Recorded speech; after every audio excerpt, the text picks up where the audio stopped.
Historia y Reconfiguración del Racismo, Movimientos Afro-Latinoamericanos, y del colectivo de estudios afro-latinoamericanos de la Universidad de la República. Y finalizan también Elizabeth Méndez, de Ecuador. Ella es miembro del colectivo de mujeres académicas afrodescendientes Tejiendo Conocimientos, e internacionalista, especialista en derechos humanos por Claxo y en estudios afro-latinoamericanos y caribeños de Claxo. Como siempre, yo soy Federico Pita, de Diafar, de la diáspora africana de la Argentina, parte de ARAC, y le doy una vez más la bienvenida al encuentro del día de hoy. Bueno, bienvenidas a mis compañeras, a mis paisanas, y quiero empezar por darle la bienvenida a todas, pero en particular empezar dando la palabra a Charo, y sin mayor demora nos metemos de lleno en este contexto, ¿no?, de crisis civilizatoria, racismo, pandemia. Bueno, Charo, te escuchamos. Bueno, muchísimas gracias, muy buenas tardes. Desde los territorios ancestrales afrodescendientes en Colombia, un saludo de vida, alegría, esperanza y libertad. Muchísimas gracias por esta invitación, por el espacio, la oportunidad de compartir con ustedes. Bueno, yo voy a tratar de ordenar un poquito las ideas alrededor de tres cosas con respecto que tienen que ver con el título de este foro de sobre afrodescendientes, crisis civilizatoria y pues todo lo que esta pandemia representa. Lo primero es con respecto al color de la pandemia. Esta pandemia tiene color. Lo segundo es con respecto a cómo se relaciona eso con la crisis civilizatoria, cuál es también ese color de esa crisis civilizatoria y de las oportunidades que nos ha planteado esta pandemia, que con todo y los impactos que está generando, podrían haber unas oportunidades y cómo podemos leer esas oportunidades. En términos de ese color de la pandemia, pues bueno, se ha expresado muchas veces que al principio decíamos que el COVID atacaba a todo el mundo y poco a poco fue mostrando que efectivamente sí tenía unas preferencias no solo de clase, sino también de género y raciales, ¿no? Entonces, se empezó a mostrar cómo la pandemia efectivamente está afectando muchísimo más a personas negras, por ejemplo, en Estados Unidos y en general a personas afrodescendientes en esta región. En el caso de Colombia, un país de 44 millones de personas, de los cuales el 26% no reconocemos afrodescendientes, negros, afrocolombianos, raizales, palenqueros. Si bien el racismo y el genocidio estadístico se la pasa cambiándonos de número, en el 2005 el censo dijo que éramos el 10% y por alguna razón en el 2018 bajamos al 4, a menos del 5%, ¿no? Lo han ajustado un poco, pero en el 26% que somos, autorreconocemos, hay una región que es la del Pacífico, donde está muy concentrado el 90% de la población es negra, es afrodescendiente. Y allí, si nosotros miramos lo que está pasando con el COVID, encontramos que la mayoría de las personas, o sea, el 89% de los casos de COVID son mujeres negras, ¿no? Las personas negras afrodescendientes en el Pacífico tienen 197% más riesgo de tener que terminar en una unidad de cuidados intensivos si adquieren el COVID. Tienen un 47% más riesgo de morir si adquieren el COVID, pero además tienen un 43% menos posibilidad de que se les haga el test y más del 60% de riesgo de que esas pruebas, los resultados de esas pruebas no le lleguen a tiempo, se demoren en llegarle. Aquí se están demorando entre 20 y 30 días en esa región para que esa prueba finalmente le llegue a la persona. Para cuando llega o la persona se murió o ya con nuestras medicinas tradicionales se ha recuperado y sigue la vida, ¿cierto? Entonces ahí hay solo algunos elementos que están ligados además al hecho de que el país, el gobierno nacional, las autoridades en general no prestaron desde el principio y continúan sin prestar ninguna atención diferencial específica a las realidades particulares de cómo esta epidemia está afectando a la población afrodescendiente. Ese es un elemento que se suma a lo que también la pandemia ha desnudado completamente, descarnado, que es las enormes brechas que hay entre la calidad de vida y las condiciones de vida de la población afrodescendiente y el resto del país. Entonces nosotros estamos hablando de un 33% de población con pobreza multidimensional, ¿no? En regiones como la del Pacífico hay niveles de pobreza entre el 70 y el 80% de empobrecimiento, además de un 60% alrededor casi en toda la región que vive de la economía informal. Y eso aplica para el resto del país, pero me voy a concentrar en una población de más de 1.300.000 personas, donde el 90% está concentrado población afrodescendiente. Entonces, se empiezan a desnudar todas estas enormes brechas, estas desigualdades monumentales que con la pandemia pues empiezan a mostrar que son territorios donde no tenemos un hospital propiamente dotado ni con personal, ni con equipo, ni con nada, con enormes distancias de unas comunidades a otras para acceder al sistema de salud, un sistema de salud extremadamente precario, donde el hospital con más alcance, que era el de Buenaventura, no tenía ni siquiera una UCI, estaba confiscado, embargado, no tiene agua potable, territorios y regiones donde no hay agua, donde no hay energía, donde no hay acceso, las vías de acceso, una cantidad de carencias que con la pandemia se volvieron pues exponenciales y entonces simplemente se pone en carne viva lo que ya hemos conocido por siglos. Entonces evidencia esa desigualdad, esa inequidad, ¿cierto? Que es producto del racismo estructural que sigue siendo solapado, negado, como cubierto en este sofisma del mestizaje.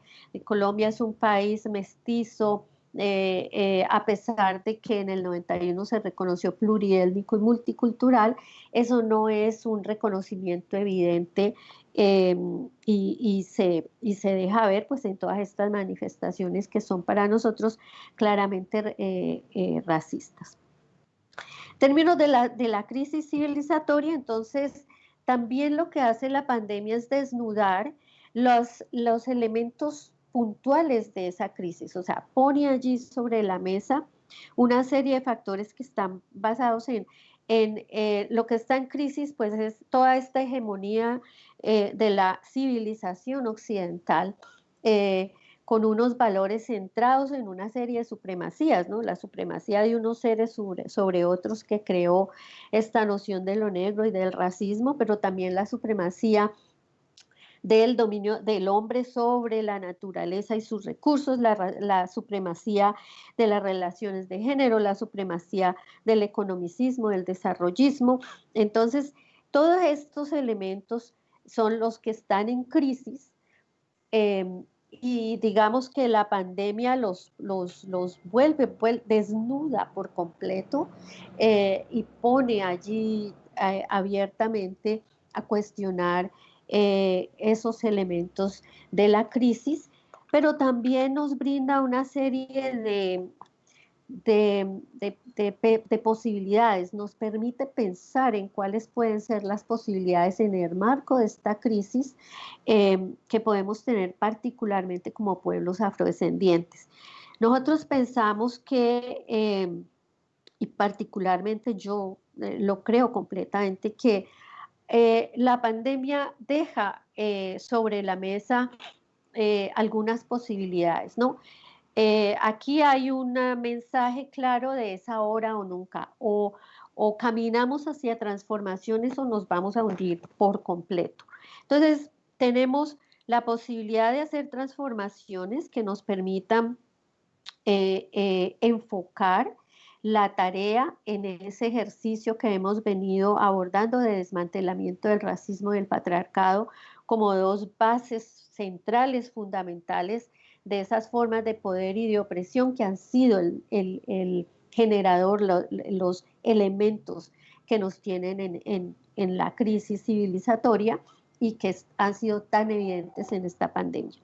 Nos brinda oportunidades, elementos para pensar en la importancia de la urgencia para abordar cuestiones que han estado allí postergadas, retrasadas. Algo que mostró, por ejemplo, esta pandemia en Colombia es que con un tricito de voluntad, con solo un tris de voluntad, es posible priorizar la vida sobre los intereses económicos y resolver algunas cosas. Entonces, aquí están planteadas algunos retos, pero también como oportunidades desde los pueblos particularmente, para pensarnos más en eso de la unidad, de la lucha conjunta transnacional, de la articulación entre movimientos y luchas, de las alianzas, de las solidaridades para fortalecer esos frentes que nos permitan generar esas transformaciones.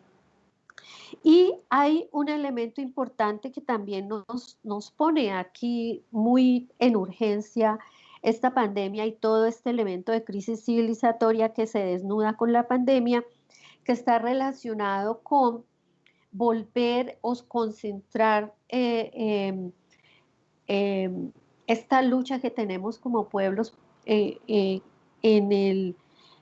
los derechos colectivos, en plantearnos ese sentido de ser pueblo y esos derechos desde un carácter colectivo, romper el individualismo de los derechos para mirarlos de manera colectiva y en ese sentido voltear la mirada hacia cosas fundamentales como el acceso a la tierra, la territorialidad, el derecho al territorio como una posibilidad de desmontar estos individualismos, estos autoritarianismos y crear autonomía, abogar por una democracia más sólida, generar condiciones de cooperación solidaria internacional, digamos, rompiendo barreras y límites geográficos, rompiendo barreras y límites generacionales, rompiendo barreras y límites de relacionamiento de género. Creo que nos plantea la crisis y estamos mirando desde la manera de responder a esas urgencias que tenemos, por ejemplo, en las comunidades, en las organizaciones, que se podrían dar condiciones importantes si nos abocamos hacia elementos más colectivos, hacia posibilidades de alianza, hacia posibilidades de articulación de las luchas, de las fuerzas, de nuestras agendas, de nuestras capacidades y de lo que tenemos. Creo que dejaría allí, Claro, tal cual.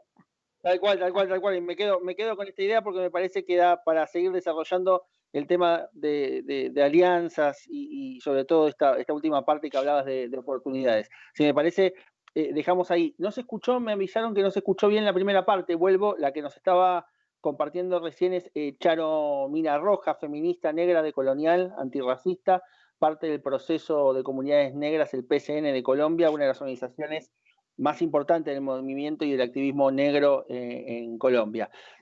Ahora le voy a dar la palabra a Fernanda, la voy a volver a presentar porque esa parte no se escuchó. Fernanda es licenciada en Antropología Social, es especialista en políticas sociales, asistente del Departamento de Medicina Familiar y Comunitaria de la Facultad de Medicina de la Universidad de la República en Uruguay, es integrante del colectivo Bloque Antirracista, docente universitaria tallerista en afrodescendencia y derechos humanos, integrante del grupo de trabajo de Claxo de reconfiguración del racismo, movimientos afro-latinoamericanos 2019-2022, que auspicia y apoya esta actividad del que formamos parte algunos de los que participamos en este ciclo, y también ella es parte del colectivo de estudios afro-latinoamericanos de la Universidad de la República. Bueno, Fernanda, bienvenida, te escuchamos.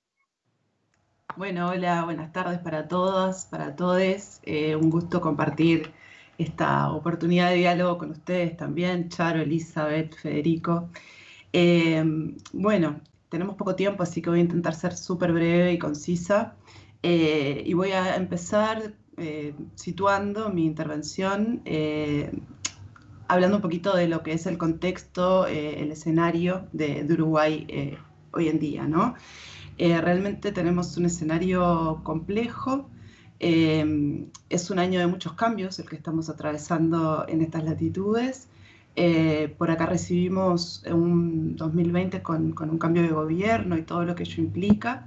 La pandemia, como en todo el globo, también acá en Uruguay sacó a relucir esas inequidades y muchas vulnerabilidades en las que se encuentra el grueso de la población uruguaya, pero sobre todo la población afro-uruguaya, ¿no? Porque somos justamente, como es constante en el resto del mundo, la población más sumergida en las estructuralidades de la matriz de dominación estatal.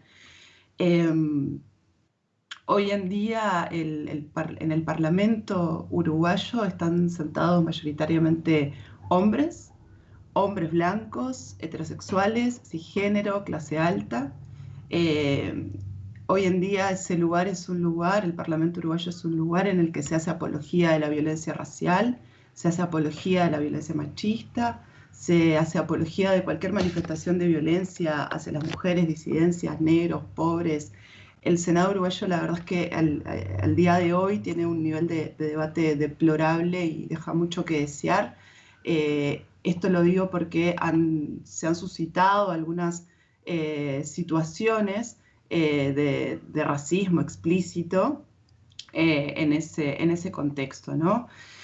Y bueno, y entre los cambios, los impactos directos de este cambio de gobierno hacia la población afro, podemos pensar, por ejemplo, en el desmantelamiento del Departamento de Mujeres Afrodescendientes, que fuera uno de los primeros mecanismos de equidad racial de la estructura gubernamental uruguaya. El primero fue la Secretaría de Equidad Étnico-Racial y Poblaciones Migrantes de la Intendencia de Montevideo. Ambos mecanismos fueron conquista, por supuesto, del movimiento afro-uruguayo.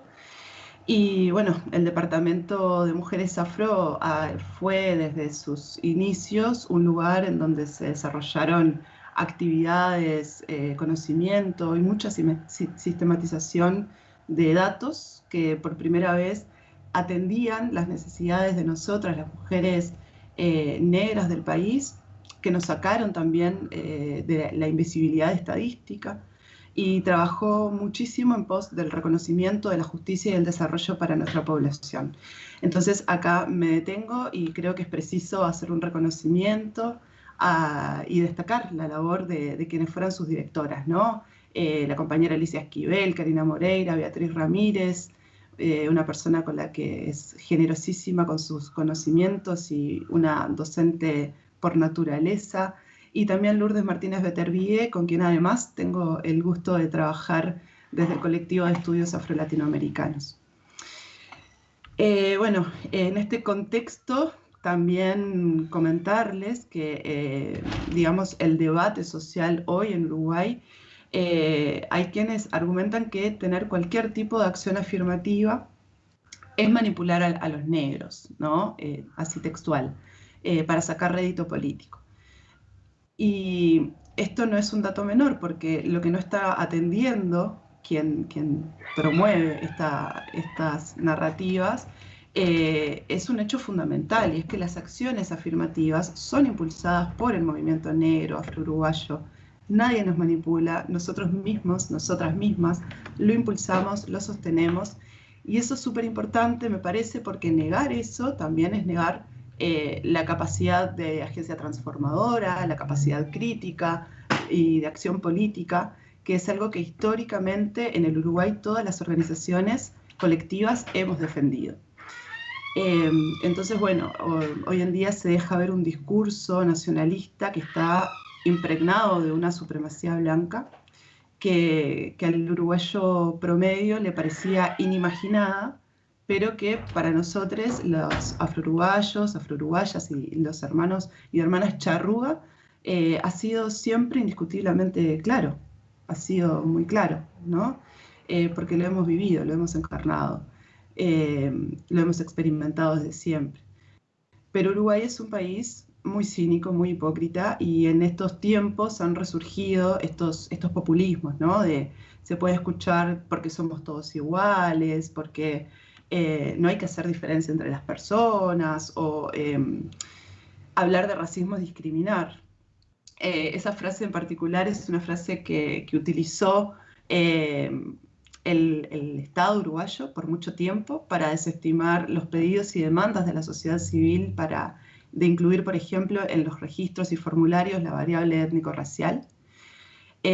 Hasta que, bueno, se logró que con un empujoncito, como siempre, de los organismos internacionales, por supuesto, se pudiese incluir esa variable en el censo a partir del censo 2011. Pero bueno, además estos resurgimientos, ¿no? que vuelven a reflotar en las narrativas de los debates sociales, yo creo que son frases que no hay que dejar pasar, porque bajo ellas también se disfraza la negación de los derechos de nuestro pueblo, pero los derechos, además, concretamente el derecho a la nacionalidad y el derecho a la identidad, ¿no? que es fundamental y es por lo que bregamos. Lamentablemente, y al mismo tiempo, la pandemia, la cuarentena y el distanciamiento físico fueron letales para muchas personas, sobre todo para las mujeres en nuestro país, porque desde el día 1 hemos asistido a una escalada de violencias de género, de violencias domésticas, que desataron feminicidios y quisieron aumentar la cifra de suicidios, ¿no? Porque los victimarios en la mayoría de los casos terminan quitándose la vida. Y Uruguay ya ocupaba desde hace muchos años las cifras más altas de América Latina y el Caribe sobre esto. En 2019 fueron, si mal no recuerdo, 700 y pocos casos. Y bueno, y si bien este es un problema con un fuerte sesgo de género masculino, se da sobre todo en la tercera edad, pero no tenemos datos desagregados para saber cómo impacta, por ejemplo, eso en las mujeres y hombres afro-uruguayos.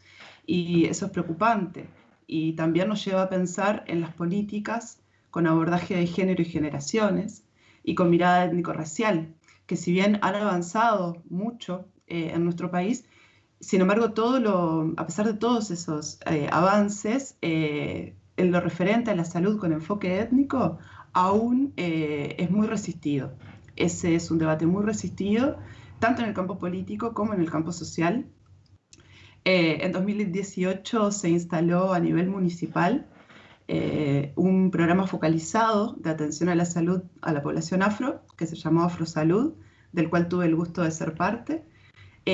Trabajamos muchísimo a través del programa hacia adentro de los servicios del primer nivel de atención, generando talleres para los usuarios, para las usuarias, y sobre todo haciendo un fuerte foco en la capacitación de los profesionales de la salud, dándonos de frente con el racismo institucional, de frente.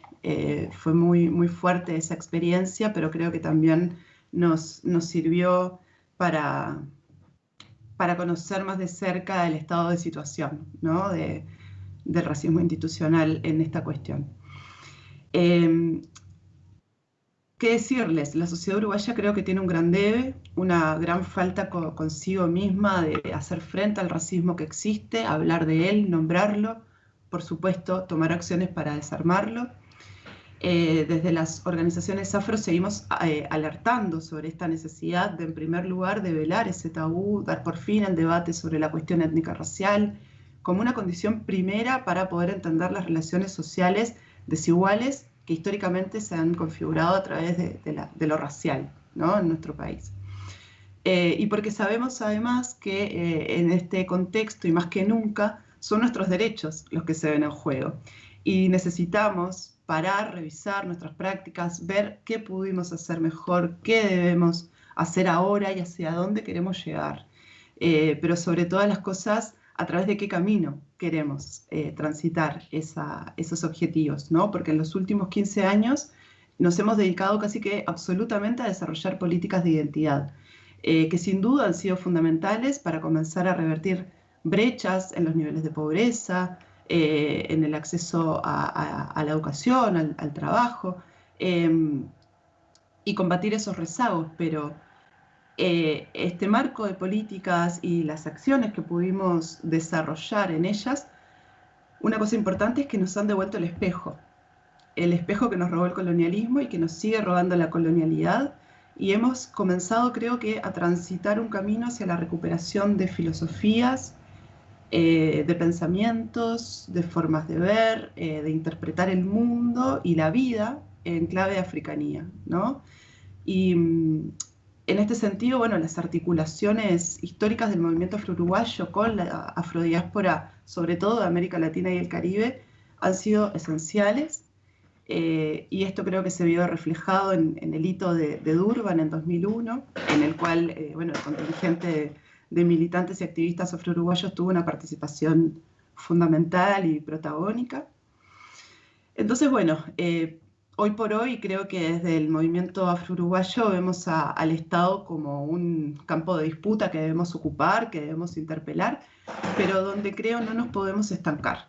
Y eso creo que es una advertencia y es una alerta que tenemos que seguir todas las colectivas de este país. Creo que la reflexión urgente en estos tiempos de pandemia y de crisis civilizatoria radica sobre todo en eso, en poder detenernos y pensar el proyecto político que estamos buscando desarrollar y en cómo hacerlo. Excelente, me quedo hasta ahí, Fernanda. Muchísimas gracias por esta intervención. Voy a aprovechar también a presentarla de vuelta a Elizabeth, que nos escuchó, a quienes nos estén acompañando, invitarlos a que nos dejen, bueno, ya empezaron a llegar algunos saludos, algunas reflexiones, algunos aportes. Cuando termine la primera intervención de Elizabeth, vamos a abrir una ronda de preguntas, así que si quieren ir dejándonos sus preguntas en Facebook, las vamos a estar recibiendo. Bueno, ahora le voy a dar la palabra a Elizabeth Méndez de Ecuador. Ella es miembro del colectivo de mujeres académicas afrodescendientes Tejiendo Conocimientos, internacionalista, especialista en derechos humanos por Flaxo y en estudios afro-latinoamericanos y caribeños por Claxo. Así que bueno, bienvenida, Elizabeth, te escuchamos.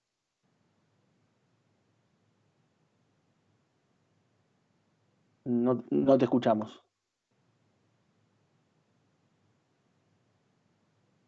Tenés el micrófono apagado. Ajá, perfecto, ahí me escuchan. Ahí está, ahora perfecto, ahora fuerte y claro, bien. Bienvenida. Muchas gracias, Federico. Buenas tardes para Charo, para Fernanda. Les envío un saludo afectuoso, cargado de emocionalidad y de buenas energías desde la ciudad de Quito, en la mitad del mundo, República del Ecuador. Un abrazo muy fuerte también a todas las personas que nos acompañan en este conversatorio del otro lado de sus pantallas. Mi nombre es Elizabeth Méndez y les hablo desde mi pertenencia al colectivo de mujeres afrodescendientes Tejiendo Conocimientos, pero fundamentalmente desde el hecho de ser una mujer negra en una sociedad que, como sabemos, limita estructuralmente las posibilidades de vida, de crecimiento, de desarrollo multidimensional de las mujeres en general y de las mujeres afrodescendientes mucho más. Es realmente un gusto ser partícipe de este espacio en el que desde hace ya varias semanas se promueve un compartir de experiencias, de propuestas miradas desde algunos países latinoamericanos y caribeños. Quisiera felicitar también la iniciativa de ARAC y de Claxo para promover este tipo de espacios que nos permiten discutir sobre las problemáticas y opresiones que tanto individualmente, pero también imbricadas entre sí, limitan la realización de los afrodescendientes como sujetos de derechos. En este contexto y entrando en materia, me gustaría aprovechar estos minutos que me han sido asignados para compartir con ustedes una de las que es nuestras principales preocupaciones en el colectivo, y es el cómo están siendo afectados los derechos de niños y adolescentes afrodescendientes, los derechos específicamente educativos, quienes, es preciso decirlo, son quienes históricamente han sido más vulnerados en el acceso a tener una educación de calidad. El COVID-19, como bien lo ha dicho Charo y también ha enfatizado en eso Fernanda, ha sido determinante para poner en evidencia la existencia de enormes brechas socioeconómicas que afectan de manera disímil a los diferentes segmentos de las pirámides poblacionales de nuestras sociedades. Ahora bien, con el fin de ubicar a las personas que nos miran desde fuera del Ecuador, quisiera comentarles que en mi país el 7.2% de la población se autoidentificó como, nos autoidentificamos como afrodescendientes en el último censo de población y vivienda que se llevó a cabo en el año 2010. Esto significa que al momento somos aproximadamente 1.220.000 personas, de las cuales mayoritariamente vivimos en los sectores urbanos, y un 75% aproximadamente, y un 25% en los sectores rurales. Me permito poner además sobre la mesa de discusión la opinión de algunos expertos, quienes ya sea desde su examinación individual de la realidad o a partir del consenso de comunidades académicas que alimentan la narrativa y los relatos, los informes de organismos internacionales como la ONU, como la OEA, como CEPAL o la misma OMS, quienes consienten en el hecho de que estamos asistiendo a una pandemia racializada. Lo que significa que los efectos de la pandemia han sido y continuarán siendo devastadores para ciertos grupos poblacionales más que para otros, en este caso los afrodescendientes. Los principales efectos, como ya se ha dicho, son desempleo, precarización laboral, radicalización de la pobreza, disminución de las tasas de matriculación escolar, incremento en las tasas de deserción escolar, todo lo cual se traduce en la profundización de la brecha socioeconómica que ya existe y que afectará, como siempre, a la población más pobre y vulnerable. En este escenario complejo del COVID-19 se ha identificado que en el ámbito educativo existen al menos 8 problemáticas que vulneran los derechos educativos de los niños y jóvenes afrodescendientes en la región. Pero en honor al tiempo me voy a referir solamente a 3 de ellas que consideramos que están como más aterrizadas en la realidad ecuatoriana. La primera, en el Ecuador el promedio de años de escolaridad para los estudiantes afrodescendientes es de 10 años, lo que quiere decir que en promedio los jóvenes afrodescendientes no terminan el bachillerato. Este es un dato doloroso. Y voy a compartir además con ustedes 2 indicadores adicionales. El primero es la tasa neta de matriculación en el bachillerato para el año 2019. Fue del 61.4%, 10 puntos porcentuales por debajo del promedio nacional.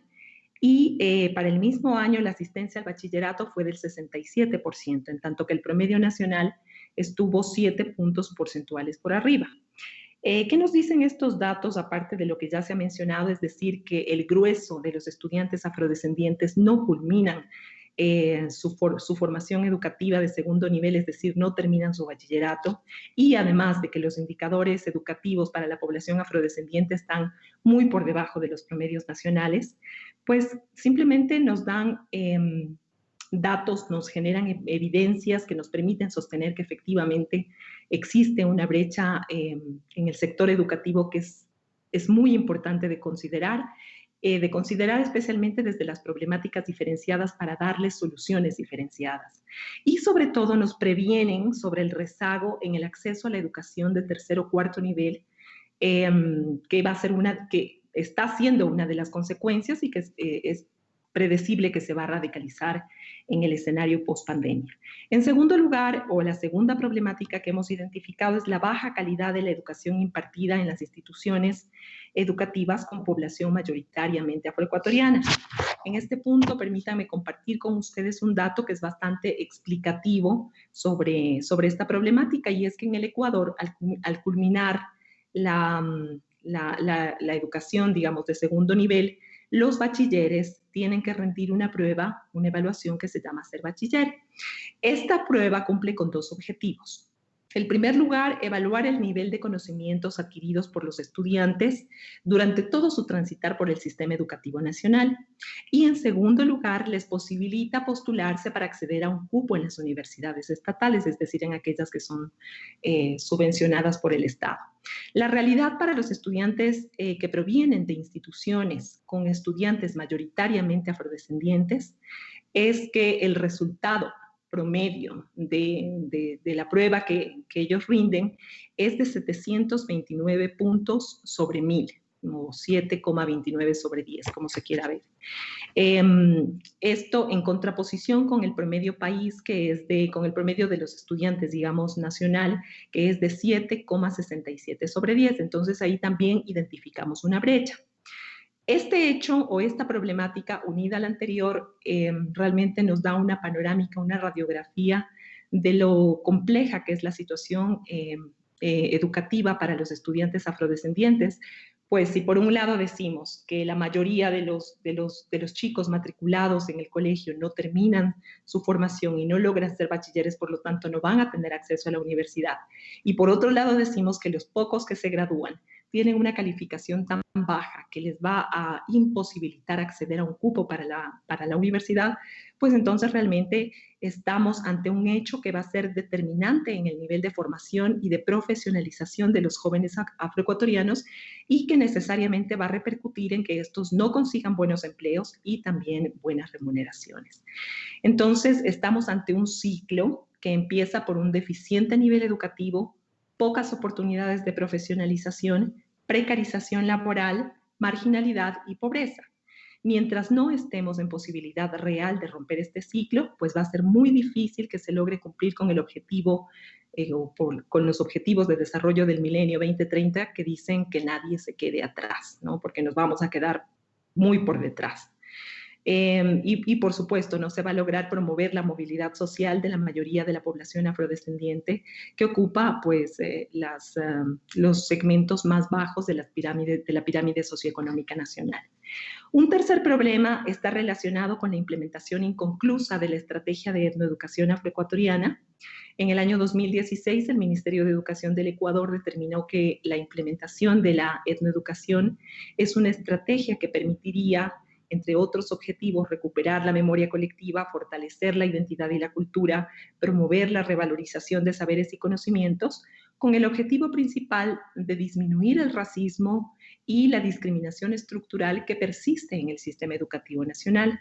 Lamentablemente, hasta el momento no podemos decir que la estrategia de etnoeducación ha sido implementada eficazmente, porque no se han cumplido los objetivos con los que fue propuesta, si bien han habido en estos años algunos mecanismos de aplicación, algunos aislados, otros un poco más o menos articulados, pero en general lo colocamos como una problemática porque creemos que no ha sido eficazmente implementada.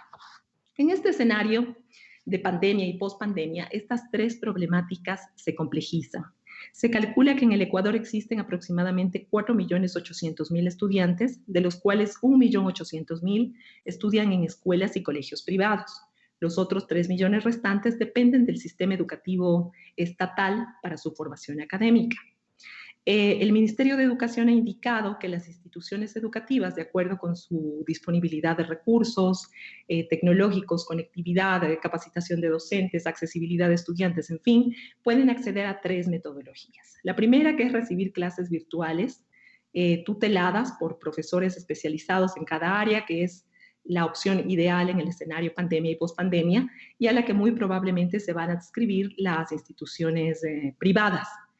La segunda metodología es de realizar las tareas a través de un portal del Plan Educativo COVID-19 que fue diseñado específicamente a propósito de la pandemia, pero para esta modalidad se requiere de tener acceso a un computador y a servicios de conectividad. La metodología es fácil, los estudiantes tienen que acceder a la plataforma, bajar sus formularios, llenarlos, en la casa con acompañamiento familiar. Esto es bien importante y vamos a regresar sobre eso en un minutito. Y luego subir sus tareas al portafolio virtual, desde donde podrán ser recuperadas por los profesores. Ellos las calificarán y, bueno, retroalimentarán a los estudiantes. El problema que vemos en esta metodología es que no contempla acompañamiento de docentes. Por tanto, los estudiantes deberán contar con el apoyo de un familiar o de un hermano mayor o de una tía, qué sé yo. La situación es que si consideramos que los afrodescendientes en su mayoría son parte del segmento subempleado, y persisten a partir de fuentes informales de trabajo que les obligan a estar fuera de casa la mayoría del tiempo, es muy probable que se radicalice el tema de deserción escolar y de no matriculación, porque no va a haber posibilidad de acompañar a los estudiantes en esta segunda metodología, sin considerar el hecho de que las familias afrodescendientes tienen más de un hijo en edad escolar y tendrían pues que proveerles de la computadora y de los servicios de conectividad y servicios de internet que pues por un tema de limitaciones económicas también hay inconvenientes. La tercera opción, que está más bien direccionada a los sectores rurales, sería escuchar las clases del Ministerio de Educación a través de la radio o de la televisión, pero sin ningún tipo de tutelaje por parte de profesores o docentes especializados. Ahora, y para concluir, considerando las brechas mencionadas, considerando además, como dije, que gran parte de las familias afrodescendientes tienen más de un hijo en edad escolar, teniendo en cuenta las limitaciones de acceso a servicios de Internet, pues no podemos sino concluir que las posibilidades de que la brecha educativa se profundiza, de que los indicadores educativos se van a deteriorar y de que las problemáticas se van a radicalizar de una manera dramática. Muchas gracias. Gracias, Elizabeth, por esta primera intervención.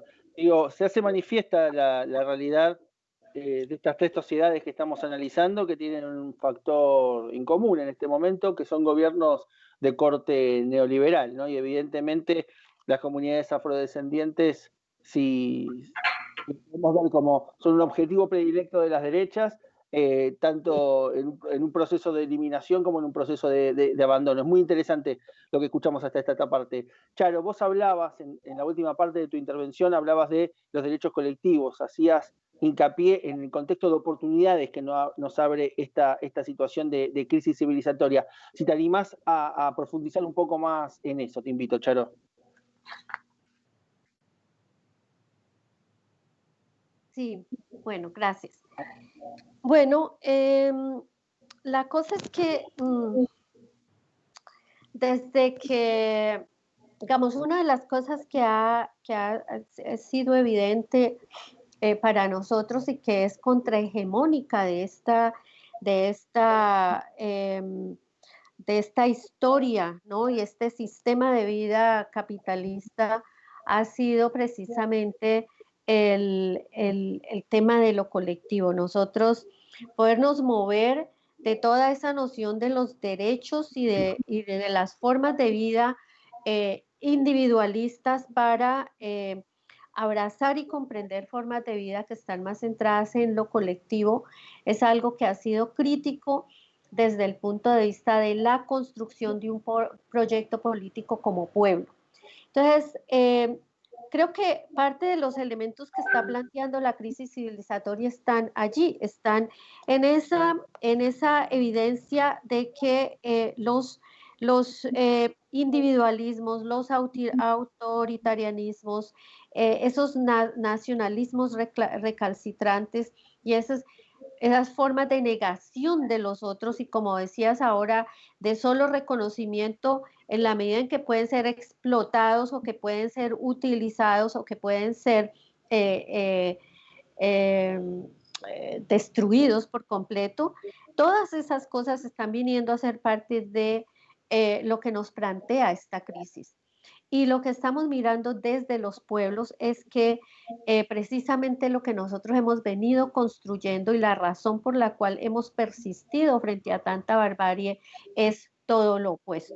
Entonces, estamos hablando de la oportunidad que nos da esta crisis de afianzar todos estos elementos que, con el sentido de pueblo, de colectividad, de comunidad, hemos venido planteando, hemos venido construyendo, hemos venido defendiendo en todas estas luchas que se nos han planteado contra el racismo, que hemos planteado contra el racismo, de estas luchas por los territorios, de estas luchas por la protección ambiental, de estas luchas por recomponer, reconstruir esa relación del ser humano con la naturaleza como ser sujeto de derechos, que es una de las experiencias sobre la cual, por ejemplo, estamos avanzando aquí en Colombia. Entonces, la crisis nos plantea ¿no? Frente a esos elementos que son generadores de crisis, que nosotros estamos al centro, no solo porque efectivamente somos un objeto del ataque, de la forma de estas formas de opresión y de persecución, sino también porque somos sujetos proponentes de cambios concretos, ¿no? Sino también porque tenemos en cierta medida las condiciones, las prácticas de unos sistemas de vida a otros que pueden ser posibles, como una mirada de futuro mediano, inmediato, de salida a estas crisis, ¿no?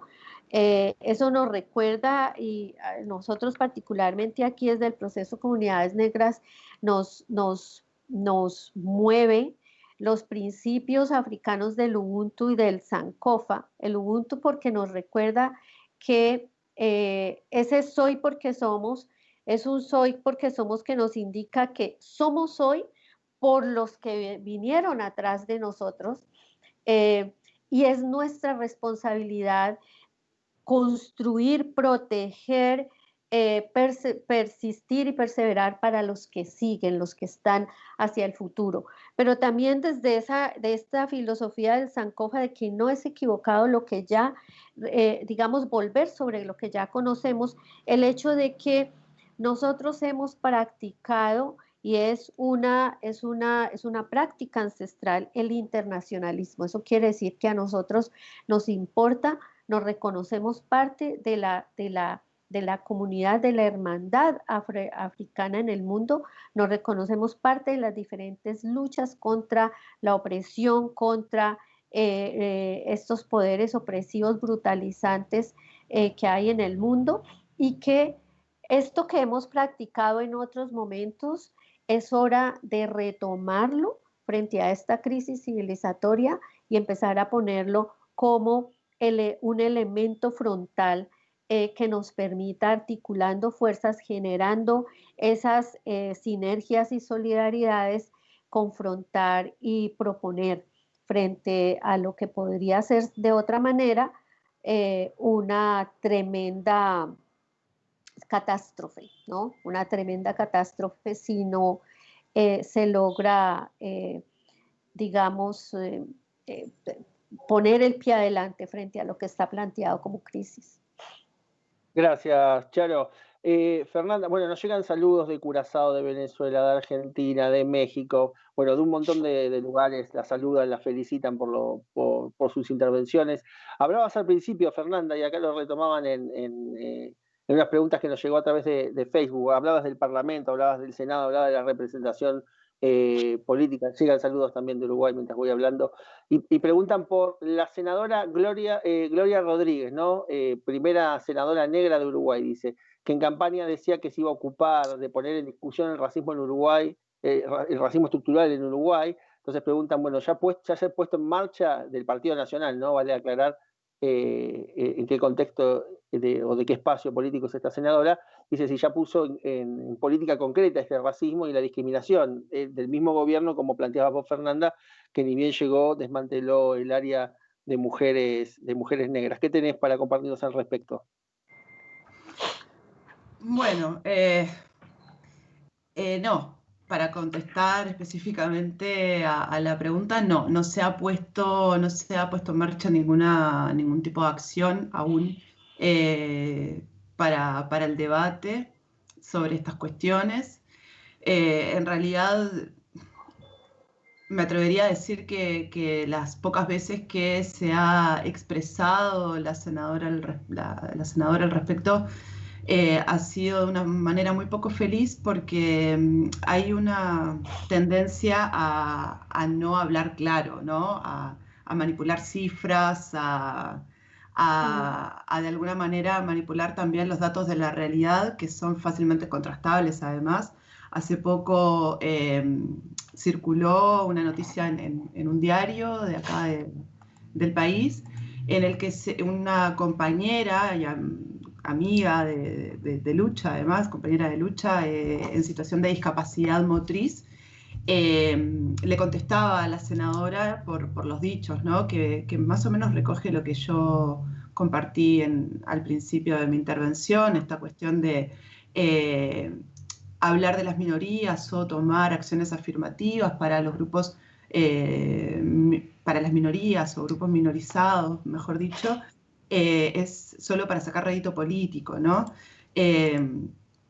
Y la compañera le contestó a la senadora que en realidad, bueno, nadie nos está manipulando, sino que esas acciones existen porque todos los grupos hemos bregado para que esas acciones existan, y en realidad ella le contestó que eso era desconocer infantilizarnos, ¿no?, a las poblaciones minorizadas y desconocer nuestro derecho de elegir y nuestras formas de actuar políticamente. Es lo que me parece lo que planteaba al principio, es esta manipulación de los datos, de los hechos de la realidad, con quién sabe qué interés por detrás, ¿no?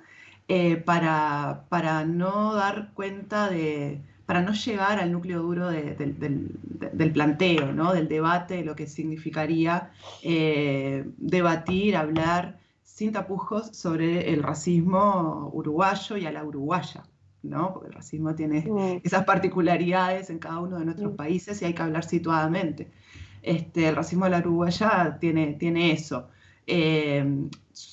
Resquemor, mucha irritabilidad, genera todo eso en las personas hablar de este tema, ¿no? Pero concretamente no, aún no. Hemos tenido algún cruce de palabras entre la sociedad y la senadora, pero no se ha aún visto ninguna acción específica al respecto. Tal cual. Mira, me animo para agregar, aprovechando que fuiste bien concreta, también nos llega y dice que se están viendo retrocesos y, por ejemplo, claro, acabamos de pasar el mes el mes afro en Uruguay y acá dicen que pasó sin pena ni gloria, ¿no? Plantea, entiendo yo, sí, desde la perspectiva propia del gobierno, ¿no? Porque yo he visto muchas actividades del movimiento social afro-uruguayo, pero probablemente no se refleja así de esta nueva gestión. Sí, lo vivimos con mucha incertidumbre también, muchas incertezas, porque no...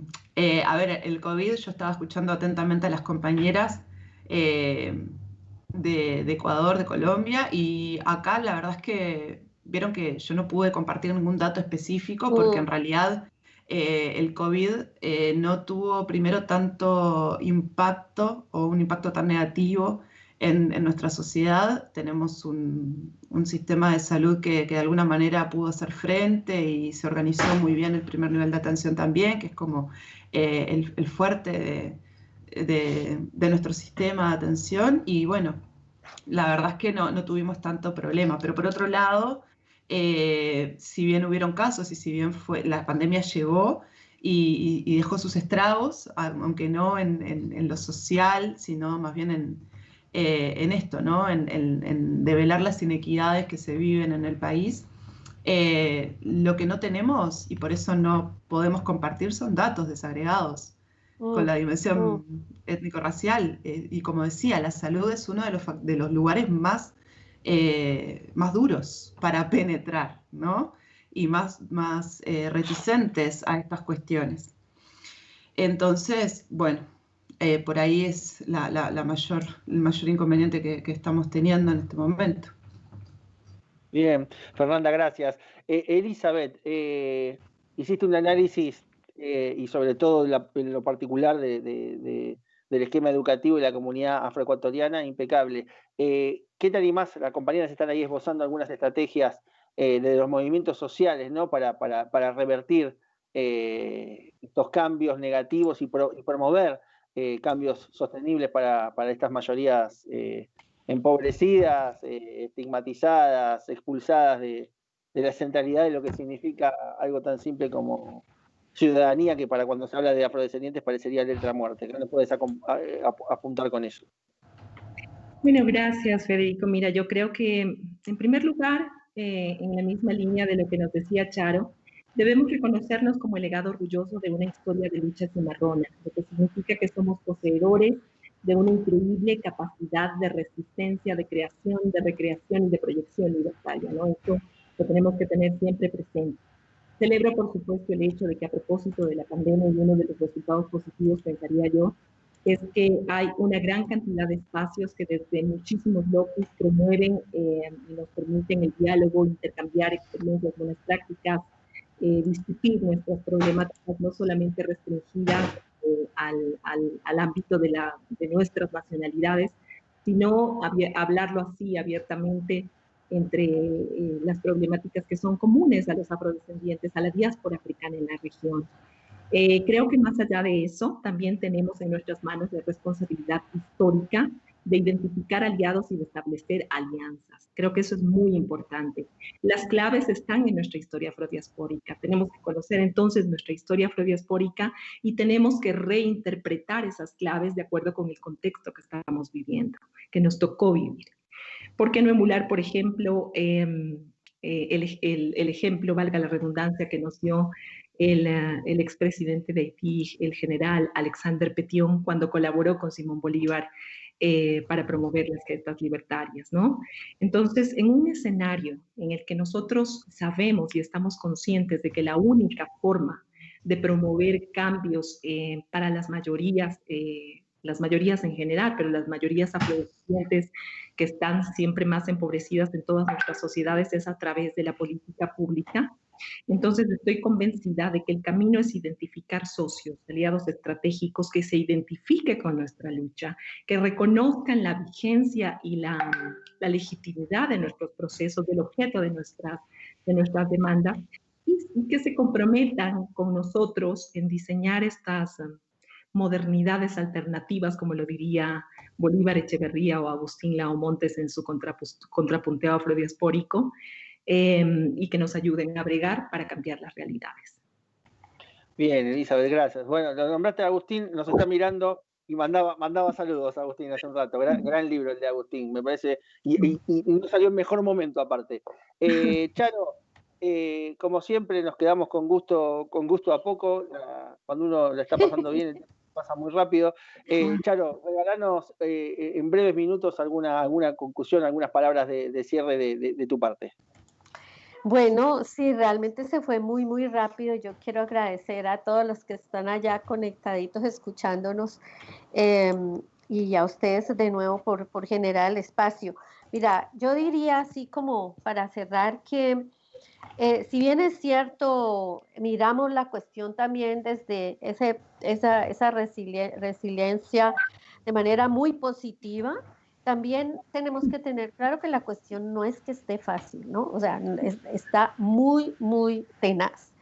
Tenemos gobiernos de ultraderecha, tenemos unas cuestiones, unas situaciones, por ejemplo, en nuestro caso de crisis humanitaria, de procesos violentadores y de los territorios, de las comunidades, de las personas, y encima pandemia, ¿no? Y es importante que nosotros pensemos que no vamos a estar en post-pandemia. Esta cosa se va a alargar y la vamos a manejar como hemos manejado todo lo demás, pero va a estar ahí con nosotros por un largo tiempo. Entonces no está fácil.